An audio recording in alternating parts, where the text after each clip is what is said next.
artists, this is Miss Wenzel. I'm here showing you guys how to transfer your image onto your piece of sketchbook paper. So here's your sketchbook paper.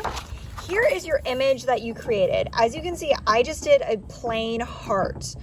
Most of you guys are doing cartoons, some people are doing candy. There's lots of different objects that you could have chosen to draw. I'm doing a simple heart, not because this is what I want you to do, but because it's really simple and I can do it really fast for you so you guys can try it on yours. All right guys, so again, I'm doing a simple heart. So you can see that I have it on my card here, and then I have my sketchbook paper right here, okay? First step is you take it, and you can see that I went over it with marker. You don't have to do that. I just did it so it's easier for you guys on film to see.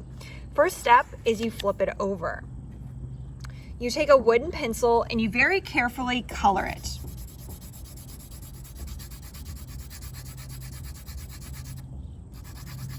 You can see that I'm coloring it pretty well. It's not a perfect color, and you'll see in a second why that's not important, that it be perfect.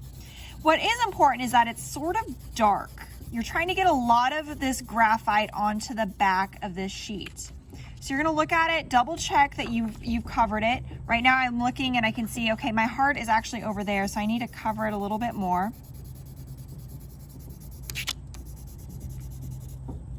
Okay, I'm double checking again that I got all the way covered. All right, when I flip it over, okay, I think I covered the back where my drawing is.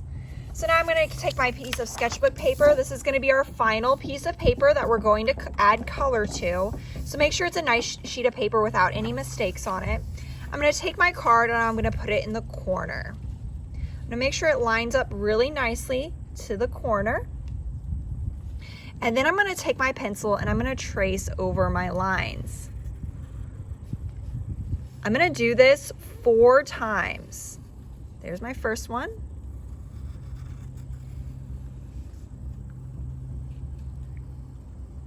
When I remove this heart, what do you think is going to be on the back? If you guessed that the graphite's going to transfer to the back, you are correct. Boom, there's my drawing. Okay, I'm going to do the same thing over here. So I'm going to scoot it over. I'm going to line it up to this corner, right over here. Take my time, and I'm going to do it again. Tracing over it as exact as possible, just real quick. Boom, there it is again. So you'll end up with 4 images of the exact same. That way, whenever you go to finish up your Andy Warhol project, you can go over this with maybe Sharpie or a pen or different colored markers, make it look really, really nice. And you're gonna start adding color. Each one of these will be a different combination of colors, kind of like that Andy Warhol Marilyn Monroe painting we looked at, where all the different Marilyn Monroes were slightly different colors. And I enjoy, once I'm done doing this step, I really enjoy going over it with like a Sharpie to make sure it's perfect. You can also use this time, because this is still graphite, you can actually erase it. So if you mess up, you can erase this because it is graphite. All right guys, that's how you do this. Obviously I used a really simple image, so it didn't take me very long at all.